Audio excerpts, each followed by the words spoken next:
বলুন তো মায়েরা, ব্রাহ্মণদের কেউ মারা গেলে তাদের কতদিনে কাজ হয়? জোরে বলুন। 10 দিনে। ব্রাহ্মণদের, আমাদের দিকে বলছি 10 দিনে। তাকান, যদিনই হোক। আচ্ছা বলবেন এবার, কেউ যদি মারা যায়, দেহ মারা যায় না আত্মা মারা যায়? জোরে বলুন, জোরে বলুন। দেহ মারা যায়। শাস্ত্র কি বলেছে? বাসাংসি জিন্নানি যথা বিহায় নবানি ঘিন্নাতি নরহ পরাণী তথা শরীরানি বিহায় জিন্নান্নানি সংজাতি নবানি দেহি। আমি সংস্কৃত কথা বললাম, বুঝতে পারলাম না? পরিষ্কার করে বলি, যে কাপড় জামা আমি পরেছি, যে কাপড়গুলো আপনারা পরেছেন, ওটা যখন জীর্ণ হয়ে যাবে ওটা পাল্টে নতুন কাপড় পরবেন। এর থেকে প্রমাণ কি? আমার জীর্ণ দেহ থেকে আমার আত্মা বেরিয়ে নতুন দেহে যাবে। প্রশ্ন করবেন, প্রদীপবাবু যেদিন মারা যাবে তার আত্মা কোথায় যাবে? আপনারা এতজন কীর্তন শুনছেন, আপনারা যেদিন মারা যাবে আপনার আত্মা কোথায় যাবে? পরিষ্কার করে জেনে নিন। মানুষ কুলে জন্ম নিয়ে যে যেমন কর্ম করবে তার সেরকম জন্ম হবে। আজকে বাসন্তীতে ওই পাড়াতে একটা ছেলে জন্ম নিল, এই পাড়াতে একটা ছেলে জন্ম নিল। তাকাবেন আমার দিকে। ওই পাড়ার ছেলেটা বড় লোকের বাড়িতে সোনার চামচ মুখে নিয়ে জন্ম নিল, এই পাড়ার ছেলেটা গরিবের বাড়িতে জন্ম নিল, মায়ের বুকে দুধ পাচ্ছে না। বলুন তো ছেলেগুলো কি কর্ম করেছিল? একজন রাজার ঘরে, একজন ভিখারির ঘরে। পূর্বজন্মের, এইদিকে এইদিকে এইদিকে, পূর্বজন্মের কর্ম ফল। আপনি মানুষকুলে জন্ম নিয়ে যদি পশুর মতো কর্ম করবেন, পশুকুলে জন্ম হবে। আপনি মানুষকুলে জন্ম নিয়ে মানুষের মতো কর্ম করুন, পরের জন্মে মানুষ হবেন। মানুষকুলে জন্ম নিয়ে আপনি মহাপুরুষের মতো কর্ম করুন, আপনার জন্ম হবে না, গোবিন্দচরণ প্রাপ্ত হবে। প্রশ্ন করবেন কেন? যে ধানকে সেদ্ধ করে মাটিতে ছড়ানো হয় তার যেমন দ্বিতীয় গাছ হয় না, যে দেহ হরিনামে সিদ্ধ হয়ে যায় তার দ্বিতীয় জন্ম হয় না, তার গোবিন্দের চরণে প্রাপ্ত হয়ে যায়। বেশ, এইবার আপনাদের জানিয়ে দিই, মানুষ মরে গেলে স্বর্গে গেল না নরকে গেল আপনার দেখলেই বুঝবেন। ও মায়েরা, আজকে বলে দিই, ডাক্তার পঞ্চানন ভট্টাচার্যের একটা বই আছে জগত আমি, পড়ে দেখবেন, পরিষ্কার লেখা আছে মানুষ মরে গেলে স্বর্গে যাচ্ছে নরকে যাচ্ছে দেখলে বুঝবেন।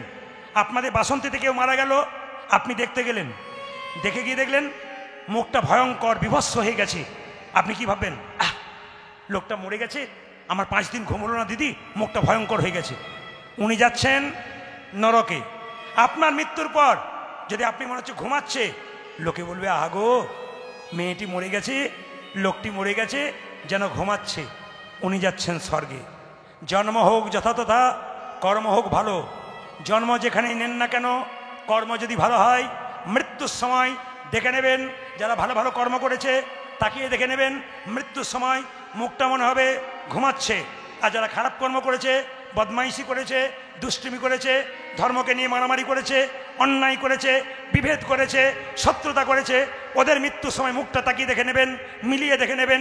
ডাক্তার পঞ্চানন ভট্টাচার্য বলছে মুখটা বিকৃত বিভৎস হয়ে যাবে। আর একটা জিনিস দেখলে বুঝবেন উনি স্বর্গে গেলেন না নরকে গেলেন।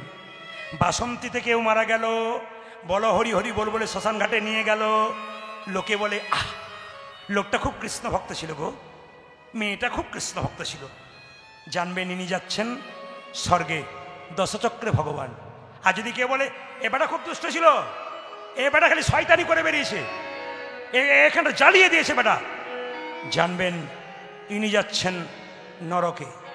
সাবধান থাকবেন শাস্ত্রের কথা অনুযায়ী। কর্ম খারাপ করবেন, জায়গা আপনার খারাপ জায়গায় হবে। কর্ম ভালো করবেন, জায়গা ভালো জায়গায় হবে। ভাগবত বলল, শ্রীমৎ ভাগবত, আমাদের শরীরে 9টা ছিদ্র দিয়ে প্রাণ বেরোয়। গুনে নিন, 2টো চোখ, 2টো কান, 4 গুনবেন আপনারা, 2টো নাকের ছিদ্র, 6 একটা মুখের ছিদ্র, 7 নিচের দিকে 2টো পায়ু উপস্থ, পায়খানা প্রস্রাব। বলছে আমাদের এই 7টা ছিদ্র দিয়ে প্রাণ গেলে ভাগবত বলল আপনি স্বর্গে গেলেন। আজ নিচের 2টো ছিদ্র দিয়ে প্রাণ যায়, পায়খানা প্রস্রাব মৃত্যুর সময় করে, জানবেন ইনি যাচ্ছেন নরকে। জেনে নিন, মৃত্যুর সময় কোনো ব্যক্তি যদি পায়খানা প্রস্রাব করে দেয়, শাস্ত্র বলল ইনি নিম্নগামী হলেন, নিচের দিকে গেলেন। আর যদি দেখবেন চোখ দিয়ে প্রাণ বেরোয়, কি করে বুঝবেন? তাকিয়ে তাকিয়ে মরে। চোখ দিয়ে প্রাণ গেল, হা করে মরে। মুখ দিয়ে প্রাণ গেল, দেখবেন কানের ফুটোগুলো মোটা হয়ে যায় খসখসে, এইদিকে প্রাণ গেল। নাকের ফুটো মোটা হয়ে যায় খসখসে, ওইদিকে প্রাণ গেল। মায়েরা, বিল্লমঙ্গলের বাবা মারা গেছে, ওই অবস্থায় প্রত্যেক দিন চিন্তামণির কাছে যাই। চিন্তামণি কত ভালো মেয়ে দেখুন, এইরকম মেয়ে নয়। ঠাকুর, ঠাকুর কি হলো? তোমার বাবা মরে গেছে না? হ্যাঁ মরেছে। তাতে কি হয়েছে? এসেছো কেন? তোমায় না দেখে থাকতে পারি না। চুপ করো, তুমি না ব্রাহ্মণের ছেলে? অসুচ পালন করছে এই অবস্থায় পতিতালয়ে আসছো? লোকে তোমাকে বলবে কি? আমি তো পতিতালয়ে থাকি, তোমাকে কলঙ্ক দেবে আমার নামে, তখন তোমার কি হবে? চিন্তা। ছোটবেলায় আমার মা মারা গেল, এখন আমার বাবা মারা গেল, এখন পৃথিবীতে তুমি ছাড়া আমার কেউ নাই। তুমি আমার ধ্যান, তুমি আমার জ্ঞান, তুমি আমার সব। ঠাকুর, ওগো ঠাকুর, সত্যি যদি তুমি আমায় ভালোবেসেছ। চিন্তামণি বলল, ঠাকুর আমার মাথায় হাত দিয়ে কথা দাও। কি? কালকে তোমার বাবার শ্রাদ্ধের দিন, তুমি প্রতিদিন এসছো, আমি বাধা দেব না। আমার মাথায় হাত দিয়ে কথা দাও, কাল তুমি আমার কাছে আসবে না। কথা দিলাম। কতটা কথা রাখতে পারবো না জানি না, তবে যদি এসে পড়ি। চিন্তামণি বলল, যদি তুমি কালকে এসেছো, চিন্তাকে তুমি হারাবে। অসচ অবস্থায় চিন্তাকে কথা দিল, কালকে আসবো না। মায়েরা তাকাবেন, সবাই মাথায় কাপড়টা নিন একটু। বিল্লমঙ্গল বাবার শ্রাদ্ধ, সবাই মাথায় কাপড়টা নিন। তবে কিছু মনে করবেন না। আসতে, এই যে এই সামনে যা চলছে না, এইদিকে মায়েরা তাকান। আপনাদের সোনাখালি বলছি, আপনাদের বাসন্তীতে একটা ভালো জিনিস দেখলাম। এইদিকে সব মায়েরা মাথার কাপড় নেই, সব মায়েরা মাথার কাপড় নেই। দাদারা বলছে বাড়িতে গিয়ে দেখবেন যে কি নেয় না নেয়। আপনি বলছেন বলেই, নইলে ঠান্ডার দিনে দেখবেন সবাই নেই। এইদিকে তাকান, আগেকার যুগে মেয়েরা দেখবেন লম্বা লম্বা চুল রাখতো। ছেলে বাবা দেখতে গেলে বলতো না, আগে তো দেখাশোনা হতো, এখন তো দেখাশোনা হয় না। মানে বুঝুন, মেয়ে দেখা তারপর শোনা। এইদিকে এইদিকে দেখা তারপর শোনা। প্রথমে মেয়ে দেখে এলেন, পারিপার্শ্বিক লোককে জিজ্ঞেস করলেন স্বভাব ভালো তো, বংশ ভালো তো, দেখার পরে শোনা হতো। এখন তো আর দেখাশোনা নাই। কেন বলুন তো? কিছু মনে করবেন না, এইদিকে তাকাবেন। এই যে পান আপনারা দু একজন খাচ্ছেন, দিব্যি চিবোচ্ছেন দেখছি, কিছু মনে করবেন না। এই যে পান বিয়ের সময় চোখে নেয় না? জোরে বলুন, জোরে বলুন। আচ্ছা, পানটা মেয়েটা নেয়, ছেলেটা চারিদিকে ঘোরায়। পানটাকে বলুন তো? যোগ মায়া। পানটা সরিয়ে মেয়েটি প্রথম ছেলেটির মুখ দেখে, তার মানে কি হয়? মায়ার যোগ হয়। তার মানে আমি তোমার, তুমি আমার, প্রেম ভালোবাসা মায়ের যোগ হয়। এখন একটা জায়গাতে গান করতে গেছি, যার বাড়িতে বাসা, তিনি বলছেন, প্রদীপবাবু আপনি যে বললেন যে পান সরালে মায়া হয়, আমার 3টে বৌমা, 3টে ছেলে, মায় নাই খালি ঝগড়া করে করে বেড়াচ্ছে। বললাম মায়া থাকবে কি করে? বলে কেন? পান ঢাকা দেবার আগে কতবার রাস্তাতে দেখা হয়ে যাচ্ছে, ওই জন্য আর মায়া নাই। আর একটা জিনিস দেখবেন, আপনাদের বিয়ে হয়েছে তো, সব তো এখন ডিজিটাল, সব তো আধুনিক। কীরকম বলুন তো? বিয়ের সময় মালা বদল হয় না? যেটা বলুন, হ্যাঁ না না বলবেন আপনার, মালা বদল হয় না? এই দেখুন, বিয়ের সময় মালা বদল হয়, একটা কাপড় ঢাকা দিয়ে দেওয়া হয় না? কি বলছেন? ছেলেটি মেয়েটিকে পরাবে আর মেয়েটি ছেলেটিকে পরাবে। যখনই দেখবেন মেয়েটি ছেলেটিকে মালাটা পরাতে যাচ্ছে, এরকম করে পরাতে যাবে, আর সেই সময় পাশ থেকে ক্যামেরাম্যান বলে, এইদিকে তাকাও, এইদিকে। শুভ দৃষ্টিটা কার দিকে হয়ে গেল? না না, প্রায়ই ছেলে আমাকে এসে বলে, দাদা আপনার কাছে কোনো জড়িবুটি আছে? বলে কেন? আমার বউ আমার দিকে তাকাই না। আমার তাকাবে কি করে? মালা বদলের সময় ক্যামেরা রেখেছিল? বলে হ্যাঁ রেখেছিলাম। না না, এটা এমনি বললাম। এখন যত দিন যাচ্ছে আসলটা রয়েছে না। দুর্গা পুজো হচ্ছে, কিন্তু কি পুজো হচ্ছে? প্যান্ডেল হচ্ছে, আলো হচ্ছে, আসল পুজো নাই। বাঁশ আছে, বাঁশরি নাই। যত দিন যাচ্ছে আমরা নকলের দিকে যাচ্ছি, আসলে দিকে যাচ্ছি না। তো মাথার কাপড় আপনারা নেবেন। মাথার কাপড়ের জন্য আপনাদের বলে যাই, মায়েদের মাথার কাপড়ের নাম হচ্ছে সভ্যতা। এটা যে নেয় তাকে সভ্য মেয়ে বলে। যে মা কাপড় নেয় তার ছেলে সভ্যভাবে চলে। যে মা কাপড় নেয় না তার ছেলে লোককে রাস্তায় গালাগাল দিয়ে লোকে বলবে তোর মায়েরই লজ্জা নেই তো তোর লজ্জা থাকবে কি করে। লজ্জাটাকে ঠিক রাখবেন। আমার মায়ের মা বেঁচে ছিল 95 এইখানে। আমার মা গত 1.5 মাস আগে মারা গেছেন। আমার মায়ের মাথার কাপড় ছিল প্রায় 77-80 বছর বয়স মা আমার। মাথার কাপড় এখানে। আমার কাকিমা এসছে, সরেছে, খোঁপা মানে বাম্পার পর্যন্ত গেল। এখন যারা এসছে বাড়িতে বাম্পার টাম্পার নাই, হাইওয়ে রোড হয়ে গেছে। এইদিকে আগে দেখবেন ভাসুর দেখলে মেয়েরা পর্দা নিত। জোরে বলুন হা না না। ভাসুর দেখলে পর্দা নিত। এখন কি করুন তো, যেদিন থেকে ভাসুর হলো বর্দা, সরে গেল পর্দা। এ কীর্তনে যে কি মজা আছে, রস ঢালতে পারলেই হলো আর কি। যেরকম রাধা রানী কি, শ্যাম সুন্দর কি, মদন মোহন কি, হরিবাসর কি। তাকান আমার দিকে। বিল্লমঙ্গল বাবা সাধ্য সারাচ্ছে, মাথায় কাপড় নিন, উপবাস করেছে। আজকে আপনারা একাদশী কারা কারা করেছেন? বাহ, হাত নামান। এই দিয়ে দেখান, উপবাস করলে শরীর ভালো থাকে। একটু ক্লান্ত লাগে কিন্তু ভালো থাকে। শরীরকে মাঝে মাঝে রেস্ট দিতে হয়। আমার দিকে তাকাবেন। ব্রাহ্মণকে বিল্লমঙ্গলকে মন্ত্র পড়াচ্ছে। বল বিল্ল।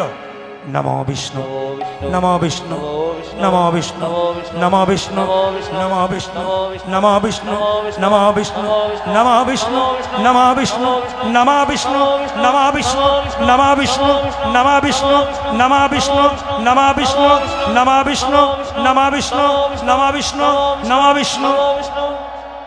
আস্তে। অনেকে হাতে আচমন করেন। আস্তে। অনেকে হাতে আচমন করেন। তাকাবেন আমার দিকে। অনেকে হাতে আচমন করেন, এখানে জল টানেন কেন? করাগ্গে বসতে লক্ষ্মী, করমূলে তু সরস্বতী, করমধ্যে গোবিন্দম, প্রভাতে কর্দশ্রম। সকালবেলায় বাড়িতে কৃষ্ণের ছবি না থাকলে ঘুম থেকে উঠে কেউ যদি নিজের কর্তাকে দর্শন করতে পারে তার কৃষ্ণ দর্শন হয়। বারবার বলবো, স্মৃতিশাস্ত্র পরিষ্কার করে বলেছে আপনি সকালবেলায় ঘুম থেকে উঠবেন, ঘুম থেকে উঠেই প্রত্যেকেই নিজের হাতটাকে দেখবেন, যত দেখবেন প্রণাম করবেন। ব্যাস, স্মৃতিশাস্ত্র বলছে আপনার ভগবান দর্শন হয়ে গেল, ভগবানকে প্রণাম হয়ে গেল। এই জন্য ঘুম থেকে উঠে করতে হয়। ব্রাহ্মণকে বলছে, বিল্লমঙ্গল ব্রাহ্মণ, তার পুরোহিত বলছে বল নমো বিষ্ণু নমো বিষ্ণু নমো বিষ্ণু নমো বিষ্ণু নমো বিষ্ণু নমো বিষ্ণু নমো বিষ্ণু নমো বিষ্ণু নমো বিষ্ণু নমো বিষ্ণু নমো বিষ্ণু নমো বিষ্ণু। কি ব্যাপারে? কি ব্যাপারে? তুই চুপ করে বসে আছিস?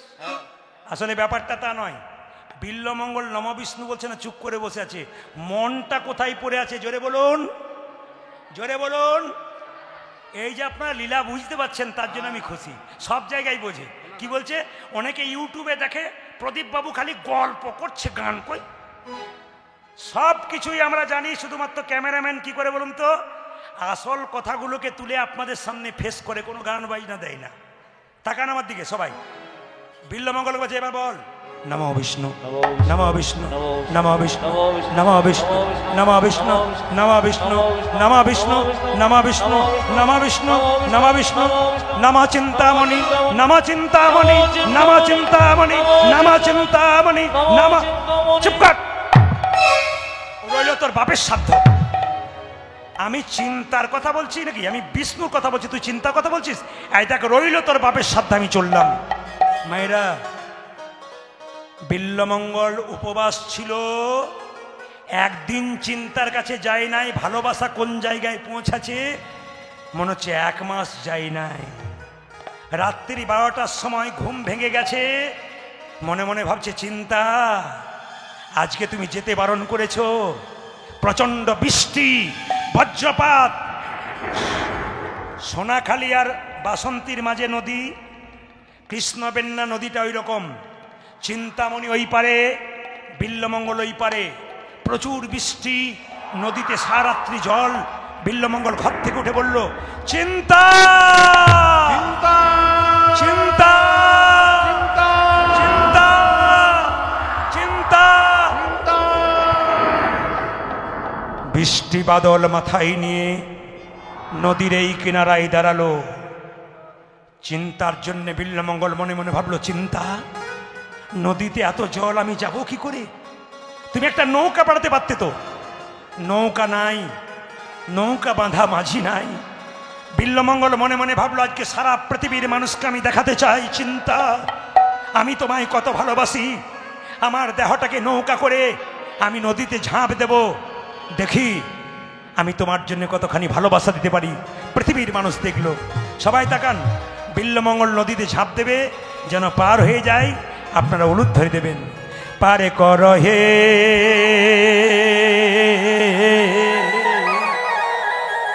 সবাই দর্শন করুন।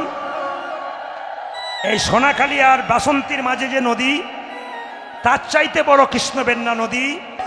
পাগলের মতো জল উতল পাতল করছে। বিল্বমঙ্গল নিজের দেহটাকে নৌকা করে জলে ঝাঁপ দিল চিন্তার কাছে যাবার জন্য। পারে কর হে,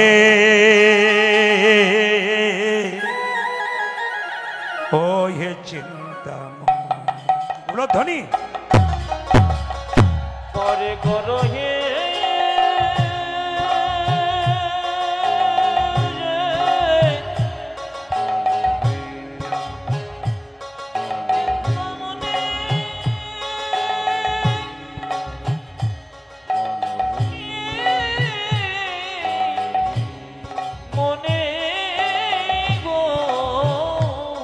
ধ্বনি দেবেন। বিল্বমঙ্গল পেরোচ্ছে নদী।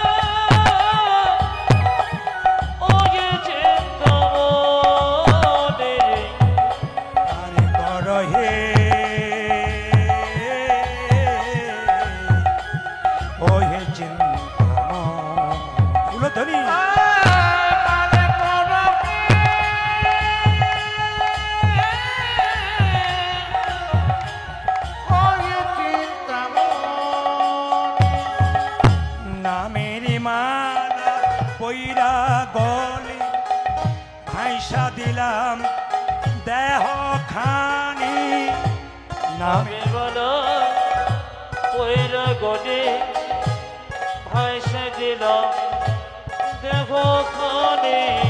নামের মালা পয়রা ভাইসা দিলাম দেহ খানি। পারে করো হে, এবারে ধ্বনি,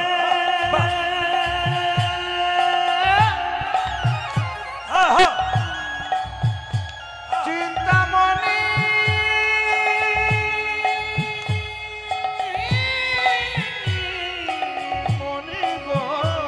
ভক্তি ভরে উলুধ্বনি দিন, আপনার সংসারে ভবা পার হয়ে যাবেন প্রেম সে। বাহ, আরে আমায় তুমি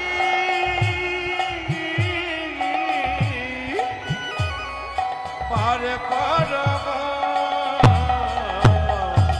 আজ নামের মালা ওইরা গলে পয়সা দিও এখানে। পারে কর হে,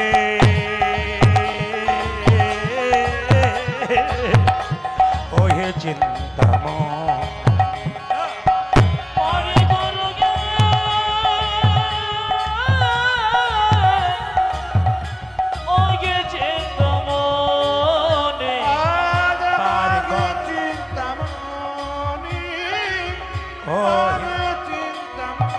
মায়েরা, আমি বিষ খেয়ে এই মৃত্যুবরণ করব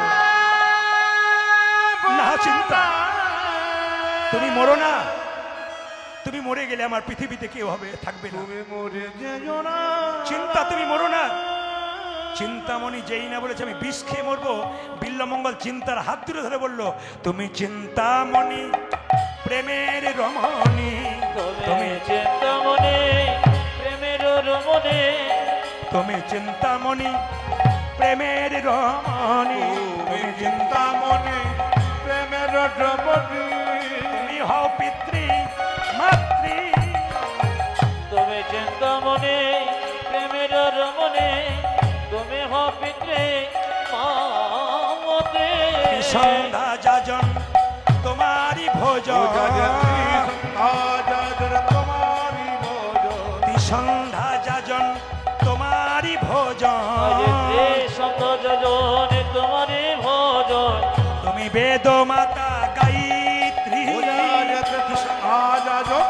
তোমারই ভজন তুমি বেদ মাতা গায়ত্রী বলি তুমি ছাড়া আর কেউ নাই আমার, তুমি ছাড়া,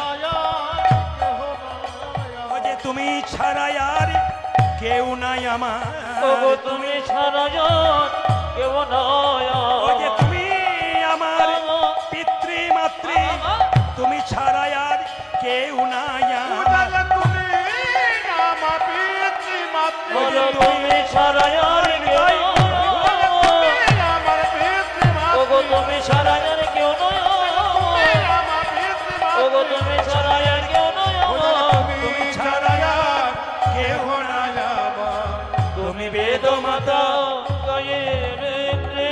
সবাই তাকাবেন, একবার জোরে বলুন রাধে রাধে।